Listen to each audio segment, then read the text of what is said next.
जुड़ चुके हैं दी अर्थ न्यूज के साथ और मैं आपके साथ रोमी केरनी। और आज एक खास एपिसोड उन बच्चों के लिए लेकर आए हैं जो इस बार अंडर ग्रेजुएट कोर्सेज में एडमिशन लेने वाले हैं और साथ ही साथ पोस्ट ग्रेजुएशन जो कोर्सेज है उसमें जम्मू यूनिवर्सिटी के थ्रू एडमिशन्स लेने वाले हैं। क्योंकि अगर बात करें तो वन इंडिया वन एग्जाम के तहत जो है अब जम्मू यूनिवर्सिटी भी जो है कॉमन यूनिवर्सिटी एंट्रेंस टेस्ट करवाने वाला है, जो कि पहली बार होने वाला है। और इसको लेकर कहीं ना कहीं बहुत सारे सवाल जो हैं बच्चों के मन में हो सकते हैं। तो इसीलिए हमारे साथ जुड़ चुके हैं प्रोफेसर नरेश पादा, जो कि डीन एकेडमिक अफेयर्स है। इनसे जानेंगे कि इनका क्या कहना है और ये किस तरीके से देखते हैं कि ये जो वन इंडिया वन एग्जाम का पैटर्न लेकर आ रही है वो कितना सक्सेसफुल होगा। सर, जैसे मैंने पहले ही कह दिया कि वन इंडिया वन एग्जाम के तहत जो है CUET करवाने वाले हैं, तो कितना सक्सेसफुल मानकर चल रहे हैं ये होने वाला है? धन्यवाद आपका। आपने एक बहुत ही सेंसिटिव इशू जो हमारे बच्चों के लिए है उसके ऊपर ये कार्यक्रम कर रहे हैं, तो बहुत ही सराहनीय है। मैं ये कहना चाहूँगा कि आगे आपको डिफरेंट यूनिवर्सिटी से डिफरेंट यार्डस्टिक से एडमिशन होती थी। CUET एक ऐसा माध्यम है जिसमें आप एक बार अपीयर होते हैं तो फिर आप देश भर के किसी भी विश्वविद्यालय या कॉलेजेस में एडमिशन लेने के लिए एलिजिबल हो जाते हैं। फॉर एग्ज़ाम्पल जम्मू के बच्चे हैं, वो जम्मू से बाहर जाके कहीं पढ़ना चाहते हैं, उन अपने चॉइस के सब्जेक्ट्स पढ़ना चाहते हैं जो शायद उनको यहाँ नहीं मिल रहे हैं, या कोई हमारे रूरल बैकग्राउंड के बच्चे हैं वो अपने मर्जी का कॉलेज लेना चाहते हैं। पहले क्या होता था कि जो जिस इलाके का होता था उसी इलाके में उसको पढ़ना पड़ता था, लेकिन अब इस माध्यम से क्योंकि कॉमन स्कोर होगा तो यहाँ भी वो अप्लाई करेंगे, मेरिट में अगर वो फॉल करते हैं तो उनको वो एडमिशन मिल जाएगी। उसके अलावा आपको पता होगा बड़े सारे बच्चे जम्मू के बाहर की यूनिवर्सिटीज़ में पढ़ने जाते हैं, जैसे दिल्ली यूनिवर्सिटी में काफ़ी लोग जाते हैं। तो आगे उनको क्योंकि मेरिट से एडमिशन होती थी तो आपने ये भी सुना होगा कि वहाँ एक किसी कॉलेज में 100 ही मेरिट रहता था।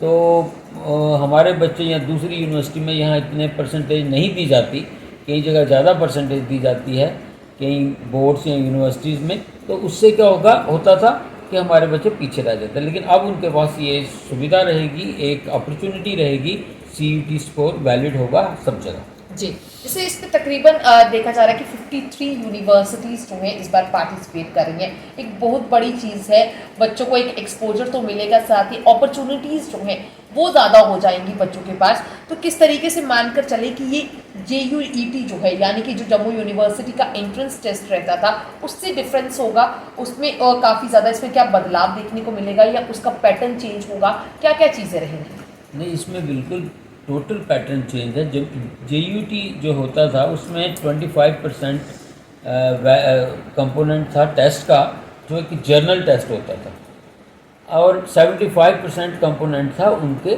एकेडमिक मेरिट का। इसमें 100 का 100% जो CUET का स्कोर है उस एडमिशन उसके मुताबिक होगी। तो इसमें योग्यता के आधार पर एडमिशन होगी। पहले वो मेरिट, क्योंकि आपको माना जाता है कि मेरिट जो है वो आज की दुनिया में होमोजीनियस नहीं है। मींस किसी यूनिवर्सिटी में परसेंटेज, एवरेज परसेंटेज अलग होती है, दूसरी में अलग होती है।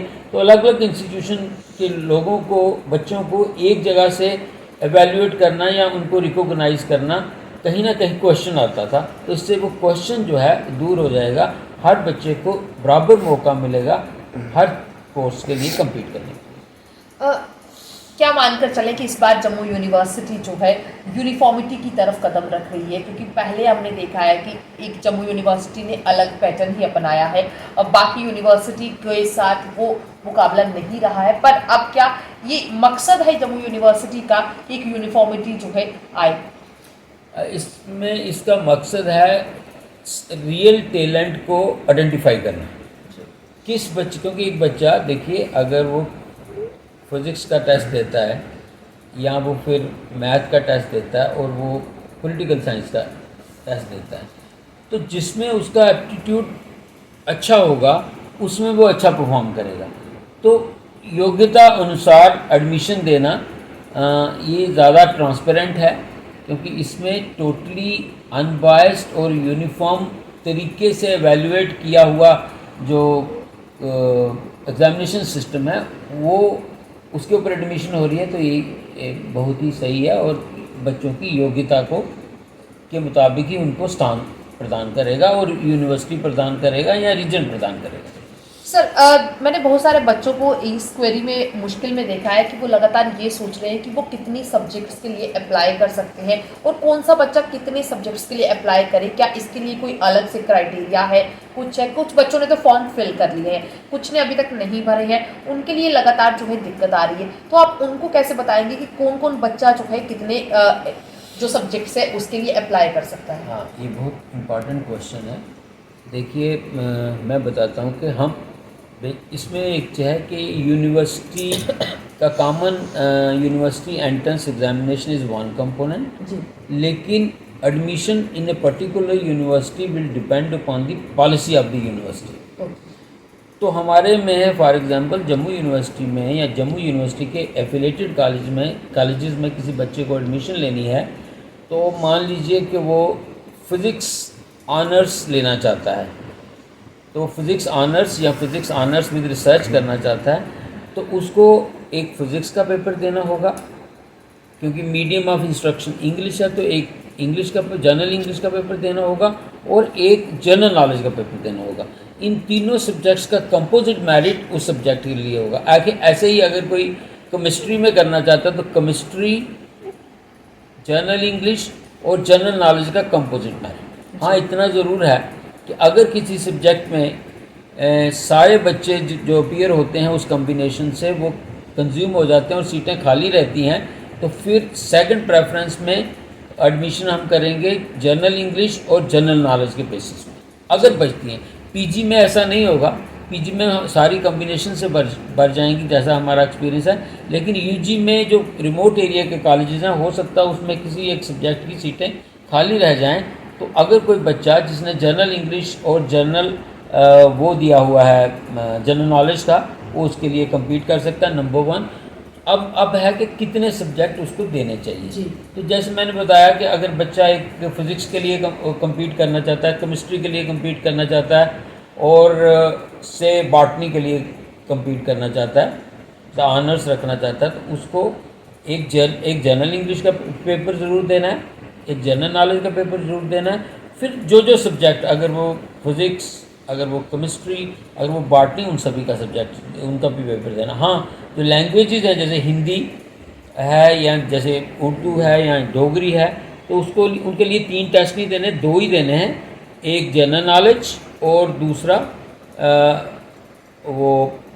ये उनकी डोगरी या हिंदी जिसमें वो लेना चाहते हैं, उसके लिए उनको जनरल इंग्लिश में जाने की ज़रूरत नहीं है। ठीक है, तो मतलब बच्चों को ये इस बार मौका है कि वो लैंग्वेज के हिसाब से जो है वो चूज कर सकते हैं। अच्छी बात है। कुल मिला के मैं ऐड करूंगा, कुल मिला के अंडर ग्रेजुएट में हमारे 66 सब्जेक्ट्स हैं जिसमें बच्चे एडमिशन्स ले सकते हैं। हाँ, depending upon the availability of the subject in a particular college. ठीक है। सर, अगर किसी बच्चे को फॉर्म भरते समय या कुछ कोई दिक्कत आ रही है या उसका फॉर्म सबमिट नहीं हो रहा है, बहुत सारे इश्यूज हमने देखा है कि जब ऑनलाइन सबमिशंस रहता है तो किसी ना किसी कारण से बहुत सारी मुश्किलें जो है बच्चों को आती रहती हैं, तो वो जम्मू यूनिवर्सिटी की तरफ से कोई हेल्प ट्रिक्स जो है वो तैयार किया गया है क्या? जम्मू यूनिवर्सिटी का कोई ऐसा कोई नंबर है जिस पर वो कॉल करे और उनकी वो जो सारी मुश्किलें हैं वो दूर हो जाए? इसमें भी 2 हिस्से हैं जी। एक तो ये है कि उनको टेस्ट तो एनटीए कंडक्ट करवाएगी जी। तो एनटीए ने अपना जो वेबसाइट लॉन्च किया है जी। वो है www.nta.ac.in जी। यहाँ है https CUET.smrt.ac.in जी। तो इन 2 साइट्स में उनको सारी डिटेल जो भी इंस्ट्रक्शंस हैं एनटीए की तरफ से वो वहाँ से मिल जाएंगी। मोस्ट ऑफ दी उनकी क्वेरीज यहीं से हैंडल होंगी। हाँ, जम्मू यूनिवर्सिटी रिलेटेड इश्यूज़ के बारे में वो करना चाहते हैं तो उसके लिए हम एक हेल्प डेस्क क्रिएट करने जा रहे हैं जी। वो हमारा जो CUET का वो ग्रुप है उसके अंदर हम नंबर रखेंगे, हेल्पलाइन नंबर, जो भी बच्चे अदरवाइज भी बच्चे आके यहाँ एडमिशन सेक्शन में बात कर सकते हैं तो उनकी क्वेरीज हम एड्रेस करेंगे जी। तो साफ तौर पर मुझे लगता है कि जो बच्चे अभी तक जिन्होंने CUET के लिए अप्लाई नहीं किया है, उनकी सभी क्वेरीज जो है वो ज़रूर उन्हें पता चल गई होंगी कि क्या क्या चीज़ें उन्हें करनी है, किस तरीके से एग्ज़ाम के लिए आपको फिल करना है। जिस तरीके से अगर बात की जाए तो ये एग्ज़ाम जो है 3 घंटे का होने वाला है, 3 अलग अलग पार्ट्स में डिवाइड किया गया है और उम्मीद हम करते हैं कि बच्चे जो है अपना CUT एग्ज़ाम जो है इस बार अच्छे से देंगे। एक चीज़ और मैं कहना चाहूँगा कि ये जो इसका डिवीज़न है NTA ने दिया हुआ, जी उसमें सेक्शन 1A है, जी सेक्शन 1B है, फिर सेक्शन 2 है और फिर सेक्शन 3 है। जी सेक्शन 1 है लैंग्वेजेस का। जी तो कुल मिला के इसमें 33 लैंग्वेजेस उन्होंने आइडेंटिफाई की हुई हैं जिसमें बच्चे अपीयर हो सकते हैं। और दूसरा है सेक्शन 2 है डोमेन नॉलेज का, उसमें 27 सब्जेक्ट उन्होंने आइडेंटिफाई किए हुए हैं, जबकि मैंने आपको कहा कि हमारे 66 हैं। तो इन 27 सब्जेक्ट्स के अलावा भी जम्मू यूनिवर्सिटी ने कई जगह अपने कोर्सेज में कॉमन डोमेन रखी हुई है। जी तो एक डोमेन जो है एक से ज़्यादा कोर्सेज के लिए वैलिड है, वो बच्चे ध्यान से देख लें।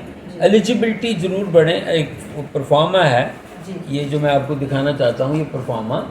तो इसमें हमने डिग्री का नाम, जी प्रोग्राम को ऑफर्ड, जी डोमेन कौन सी, किस प्रोग्राम के लिए कौन सी डोमेन है, और एलिजिबिलिटी ऑफ द प्रोग्राम। जी। तो एलिजिबिलिटी ऑफ द प्रोग्राम से पता चल जाएगा। जैसे फॉर एग्जांपल कोई बच्चा बायोकेमिस्ट्री में एडमिशन लेना चाहता है तो उसकी डोमेन है वही, जैसे मैंने कहा, इंग्लिश, जी बायोलॉजी, जनरल टेस्ट। जी फिर उसके अलावा eligibility candidate should have pass 10+2 examination और equivalent from a recognised board. Candidate with biology subject shall be preferred. तो ये मतलब ये है कि जो इस कम्बिनेशन से बच्चा देगा उसको फर्स्ट प्रेफरेंस है। अगर इस बायोकेमिस्ट्री में सीट्स खाली रहती हैं तो इंग्लिश और जनरल टेस्ट के बेसिस पे हम एडमिशन देते हैं। तो मुझे लगता है आज आपके वो सभी सवाल जो हैं वो क्लियर हो गए होंगे जो आपको लगातार सता रहे थे कि किस तरीके से इस बार, क्योंकि जम्मू यूनिवर्सिटी जो है पहली बार पार्टिसिपेट करने वाला है, तो बच्चों के लिए भी एक नया एक्सपीरियंस है, यहाँ की फैकल्टी के लिए भी एक नया एक्सपीरियंस है और हम उम्मीद करते हैं कि बहुत ही बेहतर तरीके से जो है CUET जो है कंडक्ट होगा और बच्चे जो है बेहतर तरीके से एडमिशन्स ले पाएंगे। अगर आपके मन में कोई और सवाल है तो आप हमारे साथ कॉन्टैक्ट कर सकते हैं या कमेंट सेक्शन में जाकर जो है कमेंट लीव कर सकते हैं। हम उम्मीद करेंगे कि इसका जो सेकंड पार्ट है वो भी आपके लिए ज़रूर लेकर आए।